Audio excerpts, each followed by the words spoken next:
हमारे चैनल को सब्सक्राइब करें और नई अपडेट्स के लिए घंटी के बटन को जरूर दबाएं।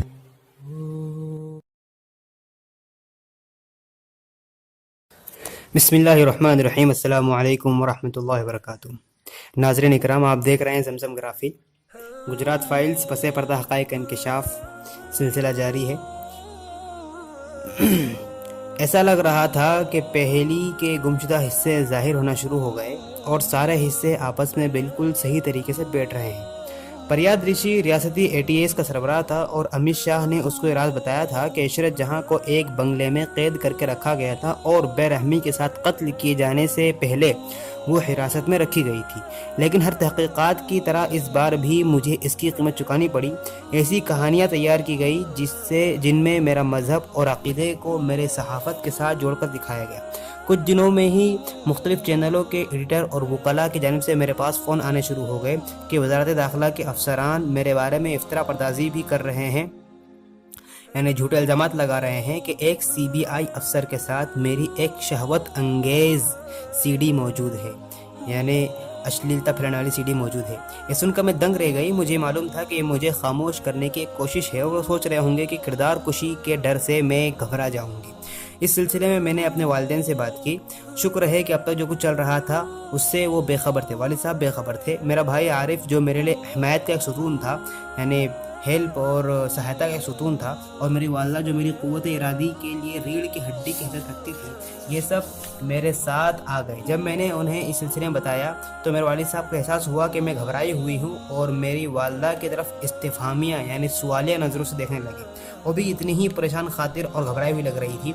मैंने उन सबको फ़ोन कॉल्स और इन अफवाहों के बारे में बताया जो गर्दिश कर रही थी। अपने वालिद के अल्फाज मुझे अच्छी तरह याद है। उन्होंने कहा था कि देखो बेटा, ये सब ड्रामा है, उनसे कहो कि CD दिखाएं, हम सब देखेंगे।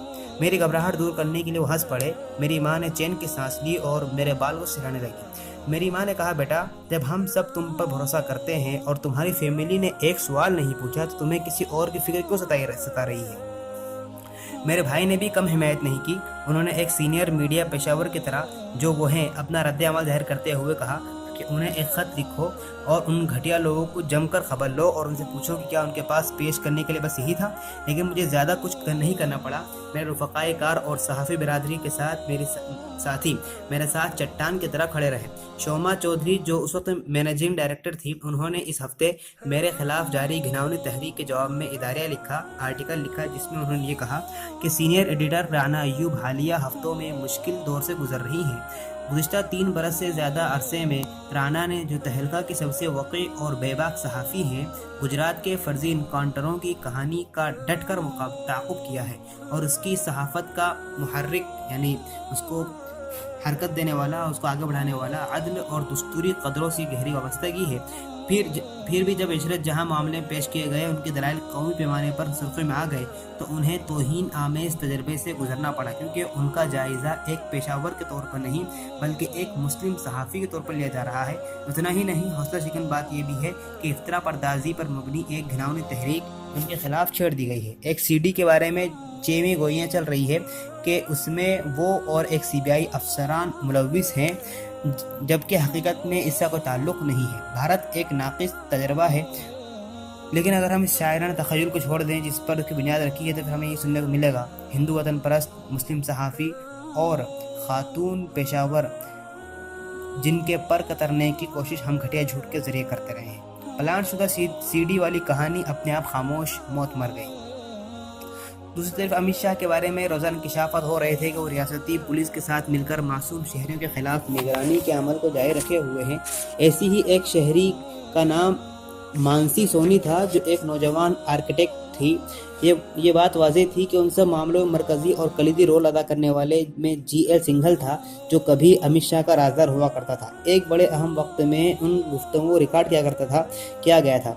ये वो वक्त है जब इशरत जहां मामले में तहक़ीक़ात के लिए मुतय्यन SIT ने इब्तिदाई तहक़ीक़ात करनी शुरू कर दी थी।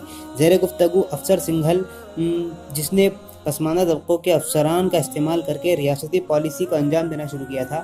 وہ اپنا تحفظ چاہتا تھا، یعنی اپنا بچاؤ کرنا چاہتا تھا، اور ایسا کرنے کے لیے اس سے بہتر طریقہ بھلا کیا سکتا تھا کہ اسی طریقۂ کار کا استعمال کیا جائے جو اس زمانے میں گجرات میں دھڑلے سے چل رہا تھا، یعنی غلط طریقے سے فون ریکارڈ کرنا۔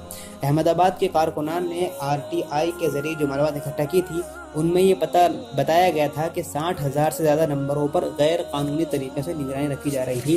فہرست میں حزب مخالف کے ممبران یعنی اپوزیشن لیڈرز اور پارٹی کے وہ افراد جو اقتدار کے خلاف بغاوت کی کوشش کر رہے تھے، صحافی اور پولیس افسران شامل تھے۔ سنگھل اس طرح کے طریقہ کار اور ان گندے ہیلوں کے لیے اجنبی نہیں تھا جن کا راز اس نے بتایا تھا، اور اس طرح سے وزیر کے فون کالز اور اسی گفتگو کو ریکارڈ کرنے کا سلسلہ شروع ہوا۔ ایسی ہی ایک اہم ٹیپ شدہ گفتگو کا تعلق اس آرڈر سے تھا جس میں شاہ نے سنگھل کو مانسی نامی گجرات کی ایک نوجوان آرکیٹیکٹ کی نقل و حرکت پر لگاتار نظر رکھنے کے لیے کہا تھا، جس کا تعارف تباہ کن گجرات زلزلے کے بعد باز آباد کاری کے دوران ایک IAS افسر پردیپ شرما نے سنگھل سے کروایا تھا۔ یعنی مانسی نے زلزلے کے آنے کے بعد بہت سارا رفاہی کام کروایا تھا۔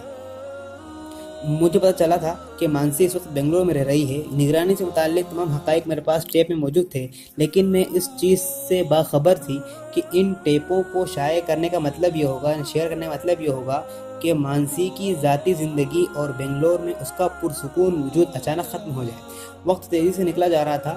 میری ایڈیٹر شوما اپنے پرسنل اسسٹنٹ کے موبائل فون سے ایک PCO کے نمبر پر فون کرتی تھی جو میں نے انہیں دے رکھا تھا، اور وہ مجھ سے پوچھا کرتی تھی کہ تمہیں کیا ملا اور وہاں کیا چل رہا ہے۔ میں نے ان کو واقعات کی پوری تفصیل بیان کرتی تھی تو وہ خوشی سے اچھل پڑتی اور جوش میں آ کر کہنے لگتی کہ رانا یہ تو بہت زبردست ہے، لیکن ابھی بھی بہت ساری ایسی خامیاں تھیں جن کو ٹھیک کرنا میرے لیے ضروری تھا، جن کے لیے مجھے کچھ بیوروکریسی سے جڑے لوگوں سے ملنا تھا، مثلا ہوم سیکریٹری، اہم مشیرکار جو مختلف قسم کے جرم میں ملوث کرنے والے دستاویزوں پر دستخط کرنے کے ذمہ دار تھے، اور جنہوں نے مودی اور شاہ سے بلا واسطہ احکامات لیے ہوں گے۔ ان میں سے اکثر ناناوتی کمیشن کے سامنے حاضر ہوئے تھے اور ان کی پوچھ تاچھ ہوئی تھی، لیکن وہاں ان پر نسیان یعنی بھول کی بیماری طاری ہو گئی تھی اور انہیں کچھ بھی یاد نہیں آ رہا تھا۔ ان میں سے اکثر لوگ بلا واسطہ تو وہ ملوث نہیں تھے، لیکن کسی بھی جرم کے بارے میں معلومات کو چھپا کر گجرات کے فساد متاثرین کے لیے عدل کے پورے عمل میں یعنی انصاف کے پورے عمل میں مخل ہو رہے تھے، یعنی خلل ڈال رہے تھے، ڈسٹرب کر رہے تھے۔ میرے رفیق کار آشیش نے یہ کام کے لیے آسان تھا کہ مجھے ایسے مقامی گنڈوں سے وہ ملوا دیں جو فخریہ طور پر گجرات فسادات کے دوران مسلم خواتین کو مارنے کے متعلق اپنی بہادری کا چرچا کریں، لیکن یہ میرا مقصد نہیں تھا۔ مجھے ذمہ دار کلیدی لوگوں کی تلاش تھی، جیسے کہ گجرات کے داخلہ secretary, director general of police, commissioner اور فسادات کے دوران IB کے سربراہ وغیرہ۔